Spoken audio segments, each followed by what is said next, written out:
good, anything going, but it was fun to have football back. It's the first week of the season. I always do better later as the season progresses. Anyway, I want to see sort of what's happening, how people are being used, and all that stuff. And it was nice to have football back and a nice day of sports. I went to my grandfather's birthday party, his 93rd birthday, and they were very into tennis, so we were watching that. That was an enjoyable watch, even though it was two of my least favorite tennis players. Although you can't deny how great Djokovic is. Anyway, it was a fun day of sports. I'm ready to get into some baseball the other day. Sheets, how did you do? Yep, NFL was not great. At football, but then again, we for those of you who didn't see over the weekend, I took down the MMA thing, which was really really good. And that technically ended like Sunday, so I guess I could consider that having a good Sunday. Consider that ended like right? Yeah, sure, why not? I'm actually kind of pumped to get into this big baseball slate today, and ready to get after it. Yeah, and it's weird because I really do. I am annoyed by the end. Like they go one way or the other every year with this stuff. It's always that Monday after the first weekend where they have the monster tournaments and there's the 250K for first place, 888 and whatever the heck, all this stuff. And then this week they really didn't have that many big tournaments. Little annoying, and I've seen a lot of people complaining. But look, we have tons of things to bet on as the season goes on. We've got football back tonight as well. I'll be live at 7 Eastern to do that. Yeah. So how are we going to do this? So we're going to go baseball at 6 and then NFL at 7. You're going to do that one? Yeah. I'm in for it every time. Anytime you want to join, that would be great. Okay. And I told Rody the same thing. So. I will do it if I'm not going to dinner. I have to. Yeah. Okay. We'll touch base on that. Definitely good for the 6 o'clock baseball. Awesome. Well, let's get into the slate. It's an interesting slate where there is. And you're closer to it than I am, but there's just weather all over the place. Especially on the East Coast, it seems like that is definitely causing some possible situations that we might want to avoid. So we'll go through that as we go through the games. Which game do you have first to start off with here? Texas Toronto. I have Texas Toronto. It's the only one at 7:07. Yeah, you're right. I have Texas and Toronto. All right. Why don't you start off with the Texas and Toronto? Yeah, I currently am not getting to either of the pitcher as a top priority here. And also with respect to the hitting, it's a Coors slate. So it's one of those slates where you're trying to find stuff to pivot off of the Coors game if you can. I really I'm not getting to either of these teams. So for me, right off the bat, this is considered sort of a pass for me this whole game. Yeah, I think I'm probably with you on this. Like, if you wanted to make a case that a 3% owned Chris Bassett with a big ceiling, who's been pitching really well, is a good play, I would be okay with that, even against a tough Texas team. But I just think I probably avoid it today. One thing to note, though, that outside of it's just a little. I don't know. I'm trying to find an excuse. I don't think I need to play Bassett, but I'm gonna keep him on my list for now, just as a possibility to get different. If I did want to play some Coors stuff, he's a guy who stood out to me as a potential option. All right, then you got all the 10-10 games. We have New York and Boston, which is definitely a concern. I'll just put it up there. And, like Sheets always points out about us, we really do like to, we're trying to get you guys to do the best job possible. And we're also trying to do the best job we can explaining everything. And I'll just say we don't have a weatherman for True DFS. So we will often refer to Roth, who has this game as an orange, and just says there's a chance that this could go any which way. Play full 9 innings, play part of the game, or that it doesn't play at all. So just keep that in mind. Assuming the game does play, Sheets, what would you be doing here? Yeah, so I do have both sides of this of the hitting here as very legitimate and viable pivots off of Coors if in fact the game plays. So if you want to, the good thing is that it is one of the earliest of the game. So with any luck, you get a little bit of clarity. But listen, follow Roth, follow all the weather and whatever. And I definitely like both sides of this. And also, now this is not the greatest take in the world because it's only like my 9th favorite pitcher. But I do have Cutter Crawford as moderately viable as like my 9th favorite pitcher. So I do like both sides of the game from a hitting perspective, presuming it plays or at least rates to play. And if you get to Cutter in some wild MME builds, I wouldn't throw him out. Yeah, I could see the argument for both Schmidt and Crawford, but I just don't think I'm going to do it. they're cheap enough to where you certainly could if the weather's okay. I'm not overly interested in the hitting in this game. I think I would prefer the Yankees side if I had to pick a side, which feels really gross to say out loud. But the Yankees, yeah, I mean, I guess I'm probably I'd be okay if this game doesn't play, or if it's really questionable. I'm okay with passing. I don't think I'm missing out on anything tremendous. But like you said, both options, both offenses certainly in play if the game's a go. I just need it to be fully a go because I don't like the offenses enough to where I want to try to force it. All right, Mets and Arizona. I don't have interest in either of these pitchers. I'll just jump into this one real quick. But this is another game that's got serious concerns. Basically the exact same situation as Boston, to be honest. So, yeah, I think that the Mets would be an option, another option, but not something that I feel the need to play enough of to where I'm going to force it in if we are questionable. If we aren't questionable at all, I do think the Mets are definitely viable, and there could be some cheap pieces also that you see in this game. So just keep an eye out for that. That's all I got here. Yeah, the weather here is, it seems fishy, but it doesn't rate to be, at least from what I'm hearing, it doesn't rate to be like a full night washout. So I do. If you put a gun to my head, I would say they play eventually. That's my thing. I'm seeing, because I know I'm going out later. I'm looking at stuff, so it's possible. I'm hearing it's going to thunderstorm like a little on the earlier side of the evening, but it doesn't. It's not supposed to rain like all night. Let's put it that way. So if they feel like playing, I don't know if this has anything to do with it, but Arizona's flying all the way out here. Maybe they'll make them play. I don't know. Anyway, I do like the Mets as a Coors pivot, presuming the game plays. I'm not getting to either of the hitting in this. Of the pitching in this game. But again, watch the weather. But I do think the Mets are viable. Mm-hmm. Yeah, that's fair enough. All right, let's move on to, I believe it's Minnesota, Tampa. Is that what you have? No, I have Miami, Milwaukee next. Oh, yeah, okay. They're both 7:40 games. We're going to have to straighten this out at some point. I just got to let them know because I think it would be good for them to just mirror what the site has. All right, so yeah, this is a game where I actually have a pretty high level of interest in both pitchers. I think Glasnow is going to be the one who gets some ownership. I don't think people are going to play Sonny Gray, and I'm not really sure why. I have Miami, Milwaukee. Oh, I'm so sorry. I just jumped to the wrong game even after you told me. Sorry, Sheets. Why don't you start off that game, I guess? Okay. Well, likewise, I have some interest in these pitchers too. Mm-hmm. So I have Woodruff as kind of tied for third behind two guys I like a little bit more. So I guess tied for fifth. I guess it's another way to describe. But I like him a lot here. And I think Luzardo is he's okay also. I have him as a little bit below, but not too much below. So yeah, both pitchers and neither are hitting as far as I'm concerned. Yeah, I'm with you. I think both pitchers are fine, and I like Luzardo, and I like Luzardo fine. I like Woodruff, but it's just going to be a matter of how he's there to fit in with some of the bats you want. And I do have Woodruff rated as one of the top plays, if not potentially the top play. So yeah, I'm same page here, and I already led into the next game that I feel the exact same way. Basically, Minnesota and Tampa. I think Sonny Gray is a really good play at low ownership here.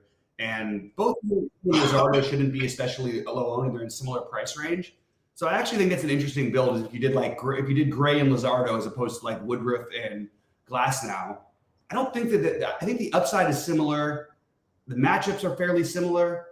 And you can definitely get off the ownership from the other guys, and it leaves you a little extra room to spend on that. So I'm definitely on board with taking some shots like that. I think that makes a lot of sense to me. So I'm gonna be on Gray, and but I do like Glasnow, Woodruff, Luzardo. That's like my pitching core right now. Are those four? I think these two pitchers are the same as the previous two. Like they're obviously not the same, but I have them kind of. I'm viewing them the same. I have Glasnow it was a very reasonable spend up, same as Woodruff. I have and neither of them are my top, by the way. And then I have Gray as a pretty reasonable mid-priced SP2, and it's probably not my favorite as well. But they're definitely part of my core, I guess, group of 8 or 9 pitchers. I'm not getting to any of the hitting here, so I guess we're pretty much on the same page. Maybe you like these guys a little more than I do. I don't know. We'll see. One thing I just want to point out about Glasnow is he just had a ridiculous game his last time out against Boston. He struck out 14 in 6 innings, 41 fantasy points. It's like crazy. They're not going to overextend him right now, like at all, just because they're trying to catch first. But I just have the feeling like I just don't think we're seeing. Maybe I'm wrong about this. Maybe, you know what? Let me take that back. I'm not going to say they're not going to let him throw 110 pitches. I just have that feeling, which makes his price feel uncomfortable. But I don't know that I can actually feel certain of it. So I want to take that back, actually. All right, KC Chicago. Start us off here. This is another one of the weather games. Yeah, presuming this plays, I definitely feel like these guys pitch against each other every day. I feel these guys play each other every day, and I think the analysis is the same every day. I think that both pitchers are cheap given the matchup. I think both pitchers have upside, and I think that both hitting teams have upside against both pitchers.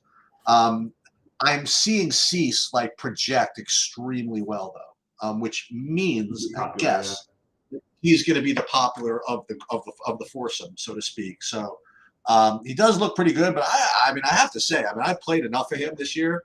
Guys struggles, man. I don't know what else to say. Nonetheless, he does look all right, but I wouldn't mind taking some shots in Kansas City if, in fact, Cease does, in fact, end up being popular. I just go ahead and just pivot to the other side and just play Singer. Nobody plays him, ever. So I think I prefer him, actually, to Cease, given the ownership, given everything else. So that's what I like. I think both pitchers are viable. Singer, I don't have him projecting well at all, so I guess no one will play him again. And I've just seen Cease struggle, man. I don't know what else to say. Cease is going to project to be a good SB2. He's probably going to be popular. I'll probably end up playing some Kansas City out of spite. Yeah. I think that I can totally get behind the Kansas City to get different thing. It is a big slate, but Cease, when he's off, just gets crushed. And he hasn't been right all year long, and it's strange to me it would feel strange for me to play him at 25% when I just mentioned 2 guys who I like at least as much as him tonight in Gray and Lazardo, and they're going to be 150 ownership. I think that's what I would rather do. I don't mind if you want to take a shot with Singer. Again, just a little concerned about the weather, but it definitely both plays definitely seem viable to me. It's not especially warm in Chicago. It's 66 degrees. A little bit of wind blowing out to right center, but nothing especially great hitting wise. So I'm probably most likely I end up just off this game. But I'm definitely I haven't crossed it off, but I'm open to crossing it off. I feel like I've played Cease a bunch, and it's been a bad year for that for me. He's been really bad, but in the past he was the guy I used to play at no ownership who just would crush. Well, anyway, we can move on to Houston and Oakland.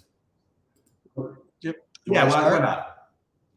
Yeah, both sides of Houston look good to me. Valdez alongside of Glasnow and Woodruff, I think, is a perfectly reasonable spend-up option. He could get 40 here on a good day, and I think his floor is a little bit better than the other two. So I like him, and I also like the Houston side as a pretty obvious pivot off of Coors as well. So I do like Houston, and I like Valdez. Yeah, I definitely get behind the Houston thing. I don't know. It's interesting. I'm just curious. I'm just interested to see where the ownership ends up because like you mentioned, it is a Coors slate. We have the Dodgers later. I wonder where Houston ends up ownership-wise on this slate. And right now, showing almost no ownership with a really nice total. Seems like a good spot. That's they're in sort of they've been hot and they're in must-win mode basically the rest of the year. So I'm behind the Valdez and Houston thing. This is the first offense that I've liked on this slate so far. But I really like the Houston thing, and especially if you show me that ownership. Partly maybe because they're pretty expensive. Maybe it's hard to get them in. But I will try to find ways. They're one of the 3 stacks that I like the most. All right, next up we have Chicago and Colorado. All right, Sheets, Coors game, take it away. Well, the Cubs project to be the best stack on the slate, whether it be from raw points perspective or a value perspective, and they're going to be owned quite heavily on a very, very big slate. So if you were going to play them, I would not pair them with the chalkier pitchers. And it's just a question of how you want to attack it. I usually just don't play them. And as you have told me many times, I mean, Freeland is, he hasn't survived there as long as he has without having tricks of how to limit stuff. Now, every once in a while, he'll throw up a bad one just like everybody else who pitches in Coors. But whenever you take these teams against Freeland or even Gomber to some degree, it's not so easy to just put up 15 runs. It doesn't work that way. And quite honestly, if the Cubs don't put up 10 runs at their ownership, they bust, sort of. You know what I mean? Like, so. I mean, it depends on how they score runs. Like we say that, if they have 4 home runs and they score 5 runs, they'll be okay. But you know what I mean? I hear you. Yeah. But I think this league's big enough that's not even going to be enough. So anyway, I'll probably end up fading them, and they obviously look like a good play though. And I'm not getting to any of the pitching, and I'm not getting to any Colorado. I figured I should mention that as well. Yeah, so Colorado will certainly be the lower owned of the two here. In fact, I think they're going to be very low owned. I don't think you'll see any player hit double-digit ownership. So I am going to keep an open mind to Colorado because of that. But again, it's what else are you playing these guys with? My general strategy is usually to try to get the Cubs I like the best and in a mini stack or something. Also keep in mind, you could see like Tauchman probably won't start tonight against a lefty, which means that like Morel, who's leading off at 5,200, might lead off at 5,200. He also might bat ninth. We don't even know yet. Patrick Wisdom might or might not be in the lineup. But once Freeland comes out and the righties come in, you're going to see Tauchman at least and potentially another bat or two. So there is some pinch hit risk here with the Cubs, just adding for extra reasons to maybe not be as high on them. But obviously they certainly look like a very, very reasonable stack. I just don't want to play the mega chalk. I think I'll use them as my 3-man more likely than I will my 4 or 5-man.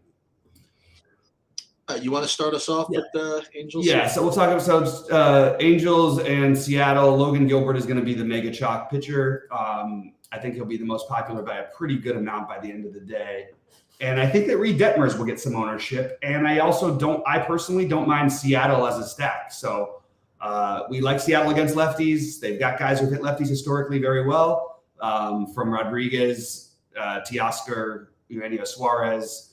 Then you've got Raleigh and France down. France is, affordable enough. I could definitely talk myself into some Seattle tonight, but the main thing is I like Gilbert. I will probably be fading him at what's going to be very high ownership. I think I have a slight preference to Valdez, but it's pretty close.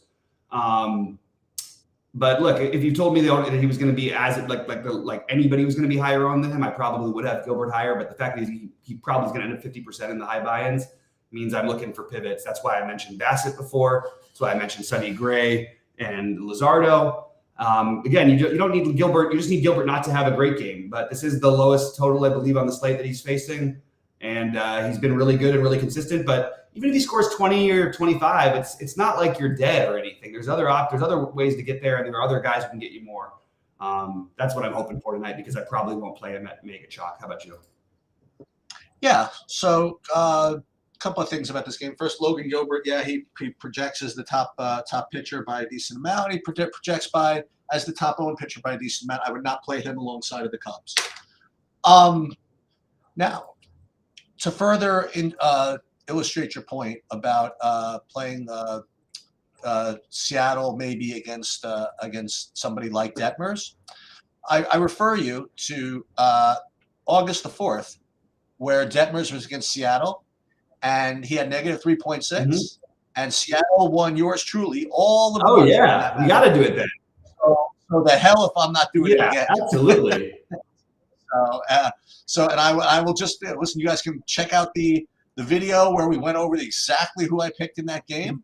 But just to remind everybody who it was, we had Suarez at third base. We had where's Ty France? We had Ty France at first base. We faded Julio Rodriguez. We played Hernandez instead. We played the leader of the free world, Carl Raleigh, and then the world hero of Dylan Moore. So this was the 5-man stack, and this is what we'll be playing this evening, barring unless there's something I don't know about. They're not going to project as well as some of these others, and no, just because I won with them before is not a reason to play them, but I'm doing it anyway. I will say, by the way, that Detmers at 7,100 is pretty freaking cheap, like in general. But I just can't resist the narrative here. So I'm gonna go for it. I love it. Yeah, I mean, Detmers is a I think a fairly wide range of outcomes here. So I wouldn't mind getting maybe you guys playing a few big lineups. I wouldn't mind getting a little exposure to Detmers, but I just think I like other pitchers better enough, and I'm definitely more on the Seattle offense side with you. All right, I guess I'll jump into we have San Francisco, right? Yeah, San Francisco and Cleveland. So, as I mentioned while I was at the Alex Cobb game, that my prediction was that he ends up pitching a total. I said he pitched 9 innings tonight. I don't think he'll pitch 9 innings the rest of the season combined. He pitched 3 innings, and the only start he's made since that game, and that game was now. Oh my God! What a surprise! And he lost that game. Oh my God! Coming off of his ceiling performance, it's almost as if that happened. Well, he threw. Look how many pitches he threw. He threw what, 131. Exactly. That's what his season high, like 30 pitches. Yeah, so they were letting him. I mean, that was just letting him go till and I actually enjoyed that they let him go. There is no way I'm going to play Alex Cobb the rest of the year. I don't know how much they're going to let him go. Maybe there'll be a matchup. I shouldn't say that because maybe he'll be like 5,500 and after coming off of back-to-back quality starts or something, maybe I'd consider it or something. I don't know, but it would take a lot. I do, however, have a little bit of interest in San Francisco and a little bit of interest on the flip side of Gavin Williams. I feel like I can make a case for both of them, but probably not enough to where I end up playing them. It just occurred to me earlier. So I probably end up off this game, even though I definitely for a minute thought about Gavin Williams and I thought about the San Francisco offense in case you get the bad Gavin Williams out there. So, but I think at the end of the day, probably going to skip it. Cleveland is about ready to pack up and end their season. They're basically done with at the moment. And they have to go on a real run to get there. So I don't think they'll be overextending Gavin Williams anytime soon. You'll be happy to know that I do not recommend the Cleveland guys tonight. Hey. So I am amenable to not be stubborn sometimes. So I do not like the Cleveland guys tonight. I do have an interest in Gavin Williams, as you kind of mentioned. Not top option or anything like that, but it may be in some Colorado, in some Chicago builds, maybe something like Gavin Williams instead of Gilbert makes some sense. He does have an occasional ceiling-ish performance, and San Francisco every once in a while doesn't feel like hitting the ball. So that's pretty much all I have to say about that. Yep. All right.